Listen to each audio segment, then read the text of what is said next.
Hello বন্ধুরা, সবাই কেমন আছো? সীমার রান্নাবান্না চ্যানেলে তোমাদের সবাইকে স্বাগত। আজকে আমি দুর্দান্ত স্বাদের একটি রেসিপি শেয়ার করছি তোমাদের সাথে। চাল কুমড়ো পাতা দিয়ে ইলিশ শুটকি মাছের বড়া, যেটাকে আমরা নোনা ইলিশও বলে থাকি। তো চলো রান্নাটা দেখে নিই একবার কী করে করতে হয়। পরিমাণ মতো পেঁয়াজ কেটে নিয়েছি। এবার তেল গরম হয়ে গেছে, পেঁয়াজগুলো ভেজে নেব। আর চাল কুমড়ো পাতাগুলোকে আমি একটু নুন জলে ভিজিয়ে রেখেছি, সেটা তোমাদেরকে দেখানো হয়নি, পরে দেখিয়ে দেব। নুন জলে ভিজিয়ে রাখলে পাতাটা একটু নরম হয়, চাল কুমড়ো পাতাটা একটু খসখসে থাকে, সেজন্য একটু নুন জল দিয়ে বেশ কিছুক্ষণ সময় ভিজিয়ে রাখলেই হয়। তারপর পাতাটাকে জলটা ঝরিয়ে নিয়ে চিপে নিলেই হয়। খুব সাবধানে, পাতাটা যেন ছিঁড়ে না যায়। তো যাই হোক বন্ধুরা, আমি পেঁয়াজগুলোকে খুব কম আঁচে ভাজবো। আর এখানে দেখো, এই যে ইলিশ মাছের পিসগুলো এবার ছোট করে কেটে নিয়েছি মাছগুলোকে। পেঁয়াজটা আরও ভাজা হবে। তো কেমন আছো বন্ধুরা তোমরা? নিশ্চয়ই ভালো আছো, আমিও ভালো আছি।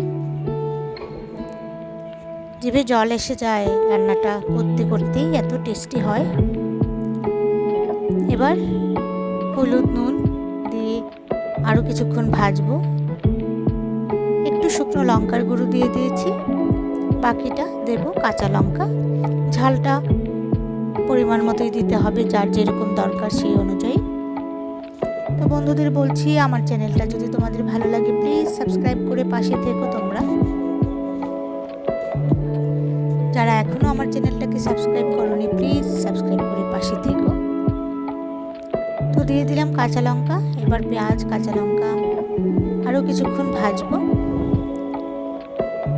একটু ধৈর্য সহকারে ভাজতে হবে। নুনও দিয়ে দিয়েছি।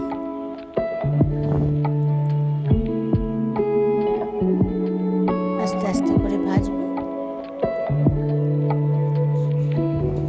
তো বন্ধুরা, তোমরা অবশ্যই বানিয়ে খেও রান্নাটা, বা তোমরা খেয়েছো নিশ্চয়ই, অনেকে খেয়ে থাকো। এটা গরম ভাতে ফাটাফাটি লাগবে। আমাদের সকলের পছন্দ, বাড়ির সবাই পছন্দ করে এটা। তো যাই হোক, দেখো পেঁয়াজটা ভাজা হয়ে গেছে সম্পূর্ণ। এবার মাছটাকে রেডি করব। এই যে মাছগুলোকে, ইলিশ শুটকি মাছ যেটা, শুকনো করে মাছগুলোকে আমি ছোট করে কেটে নিয়েছি। এবার নুন হলুদ মাখিয়ে আলাদা একটা ফ্রাইং প্যানে মাছগুলোকে ভেজে নেব। একটু কম তেলে ভাজতে হবে, মাছগুলো একটু গলে যায়, না হলে একটু কম তেলে ভেজে নেব। দু পিঠ একটু উল্টিয়ে পাল্টিয়ে করব, কারণ পাতার মধ্যে দিলে এমনিতেই ভাজা হয়ে যাবে ফ্রাই করলে।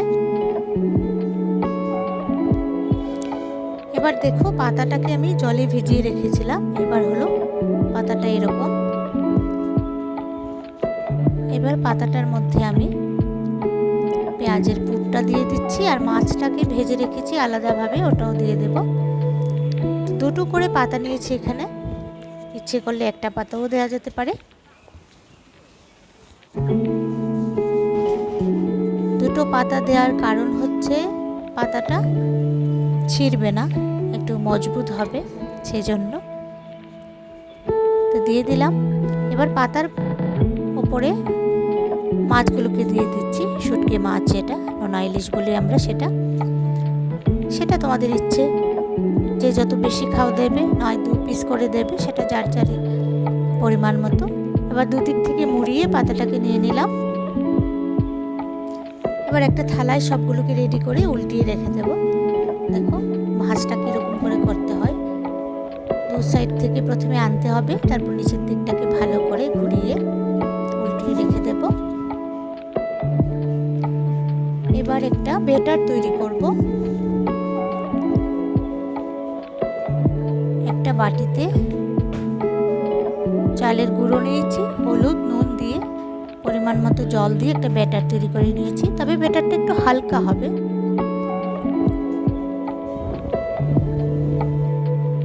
ব্যাটার রেডি হয়ে গেল। এবার ভেজে নেব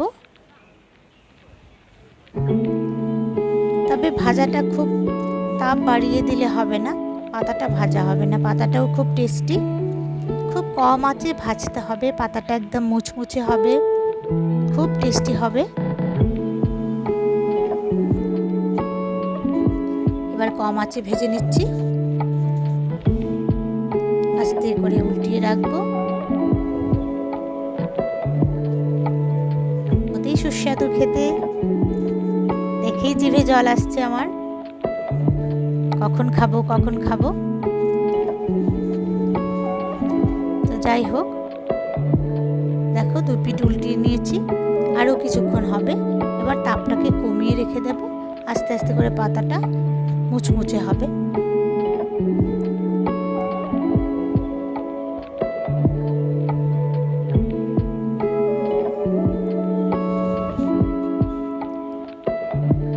তো বন্ধুরা, দেখে নিয়েছো কি করে করতে হয়, নিরামিষও খাওয়া যেতে পারে। তো হয়ে গেল আমার ইলিশ শুটকি দিয়ে চাল কুমড়ো পাতার বড়া। কেমন হয়েছে আমার রান্নাটা তোমরা জানাবে, কমেন্ট করবে। যদি ভালো লাগে একটা লাইক করে দিও, বন্ধুদের সাথে শেয়ার করে দিও। আর নতুন বন্ধুদের বলছি, যারা আমার চ্যানেলটিকে ফলো করছো কিন্তু এখনও সাবস্ক্রাইব করোনি, পাশে থেকো তোমরা, ভালো থেকো, দেখা হবে আবার।